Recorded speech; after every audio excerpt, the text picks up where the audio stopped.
হরে কৃষ্ণ, রাধে রাধে। আবার একটি নতুন পর্বে আপনাদের সকলকে স্বাগত জানাচ্ছি। আজকের পর্বে আলোচনা করব, আমরা দেখুন অনেকে অনেক কিছু ভুল করে থাকি, যে ভুলগুলি আমাদের করাটা উচিত নয়, যে ভুলের জন্য আমাদের আয়ু কমে যায়। কি কি ভুলের জন্য, আসুন সেটা নিয়েই বিস্তারিতভাবে আমি আলোচনা করব। বাস্তুশাস্ত্র মতে আমরা অনেকে চলি না, বাস্তুশাস্ত্রকে পেছনে ফেলে আমরা এগিয়ে চলি। এটা কিন্তু মারাত্মক ভুল। হ্যাঁ জানি, ইষ্টদেবতা আছেন, কিন্তু ইষ্টদেবতা ভগবান বলেছেন যে আপনি আপনার যে বাস্তু তাকে সন্তুষ্ট করুন। বাস্তুকে সন্তুষ্ট, শুধু বাস্তু দেবতার পুজো করলেই বাস্তু দেবতা সন্তুষ্ট হয়ে যায় না। বাস্তুশাস্ত্র মতে যে বিভিন্ন নিয়মগুলো আছে, সেই নিয়মগুলো আমাদেরকে মানতে হবে। সেই নিয়মগুলো মেনে চললে বাস্তুশাস্ত্রের মতে বাস্তু দেবতা সন্তুষ্ট হয়ে থাকবেন আর আমাদেরকে কৃপা করে থাকবেন। আমাদের যে বাস্তু ভিটেটা, আমরা কি করি, শুভ উপনয়নে, শুভ পরিণয়ে মানে শুভ বিবাহে আমরা বাস্তু দেবতার পুজো করে থাকি, তার প্রতিচ্ছবি অঙ্কিত করে আমরা পুজো করে থাকি। তাই বাস্তু দেবতা যে মহাকাল মহাদেব, তার ঘাম থেকে যে সৃষ্টি হয়েছে বাস্তু দেবতা, ব্রহ্মা বিষ্ণু মহেশ্বর সকলের আশীর্বাদ তার শিওরে আছে, তিনি প্রত্যেকের বাড়িতে থাকেন। তাই আমরা বাস্তুশাস্ত্র মতে যে ভুলগুলি করি, যে ভুলের জন্য আমাদের আয়ু কমে যায়, কারো যদি 90 বছর আয়ু থাকে তার 80-তে চলে আসে। হ্যাঁ, এটা বাস্তব। তাই এই ভুলগুলির মধ্যে আমি বিশেষ করে 6টি কারণ বলবো, মূলত 6টি কারণ। এই 6টি কারণ আজকের পর্বে আমি আলোচনা করতে চলেছি। তাই সাধুগুরু বৈষ্ণব সকলের চরণে কোটি কোটি দণ্ডবত নিবেদন করছি। প্রথম যে ভুল, আমরা ভাঙা আয়নাতে অনেকে মুখ দেখি। এই ভুলটা করবেন না, একদমই করবেন না। ভাঙা আয়নাতে মুখ দেখলে আমাদের আয়ু কমে যায়, এটা মনে রাখতে হবে। এবারে বলি যে 2 নম্বর কারণটা, যেটা আমরা অনেকেই ভুল করি। কি করি জানেন, আমরা মাটিতে বসে খাওয়া, সেবা নেওয়া আর কি, মাটিতে বসে সেবা নেওয়া আমাদের উচিত। হ্যাঁ, গোবিন্দকে নিবেদন করব মাটিতে বসে, কিন্তু অনেকে আছে এখন তো চেয়ার টেবিলে বসে খায়, সবাই সেবা নেয়, এটা কিন্তু উচিত নয়। কিন্তু সাধুগুরু বৈষ্ণব যারা ভক্তির পথে আছে তারা নিচে বসেই সেবা গ্রহণ করে, এটা আছে। হ্যাঁ, এটাই উচিত।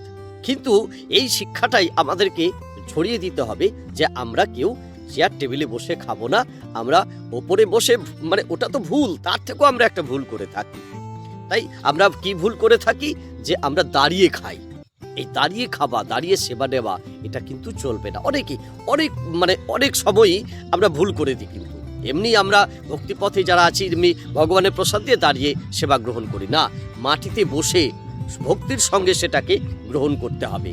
ভগবানের যে প্রসাদ, সেই প্রসাদটাকে ভক্তির সঙ্গে আমাদেরকে গ্রহণ করতে হবে। এই ভুলটা আমরা কখনোই করব না, যে সেটা নিয়ে দাঁড়িয়ে দাঁড়িয়ে সেবাটা নিয়ে নিলাম, প্রসাদটা গ্রহণ করলাম, এটা কখনোই করবেন না। এবারে তৃতীয় যে কারণটি আমি বলবো, যে দাঁড়িয়ে দাঁড়িয়ে অনেকেই আছেন, সাধারণ মানুষ অনেকেই আছেন, কিছু মনে করার নেই, দাঁড়িয়ে দাঁড়িয়ে প্রস্রাব করা, এই জিনিসটা কিন্তু মারাত্মক ভুল। এমনিতে বসে প্রস্রাব করে জল গ্রহণ করতে হয়, দাঁড়িয়ে অনেকে প্রস্রাব করে থাকেন, এই ভুলটা করবেন না, দয়া করে কিছু মনে করবেন না। এবারে তারপরে যে 4 নম্বর যে ভুলটি আমরা করে থাকি, অনেকেই কি করি, রাত্রিবেলা ঘুমানোর সময় আমরা কুচিন্তা করে থাকি, কুচিন্তা, নানা রকম কুচিন্তা করে থাকি।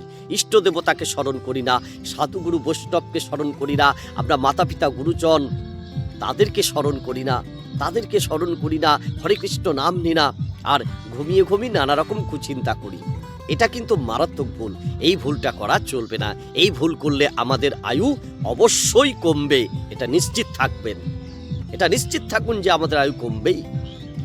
এবারে তারপরের যে ভুলটি আমরা বলবো, সেই ভুলটি কি, আমরা দেখুন রাত্রিবেলা হাত পা ধুয়ে পরিষ্কার করে, হাত পা ধৌত করে তারপরে আমাদেরকে শয্যায় যাওয়া উচিত, ঘুমানো উচিত। কিন্তু আমরা কি করি, ভিজে পায়ে ভিজে হাতে ঘুমিয়ে যাই। এই ভুলটা কিন্তু করবেন না।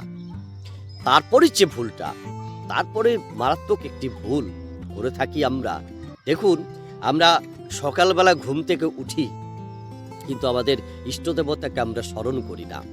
সকালবেলা ঘুম থেকে উঠে ইষ্টদেবতাকে স্মরণ করবেন, ইষ্টদেবতাকে স্মরণ করে তারপরে ঘুমাবেন। তারপরে সূর্য দেবতাকে প্রণাম করবেন, বৃন্দা দেবীকে প্রণাম করবেন, আপনার বাড়ির যে মন্দির আছে তাকে প্রণাম, সেখানে গিয়ে প্রণাম নিবেদন করবেন। এই অনেকে এটা করি না, এর জন্য কিন্তু আমাদের আয়ু কমে। এগুলো আমরা ভুল করি, তাতে বাস্তু দেবতা সন্তুষ্ট হন না, অসন্তুষ্ট হয়ে যায় আমাদের প্রতি। আর ভগবানের পুজো দেওয়ার সময় আমরা কি করে থাকি?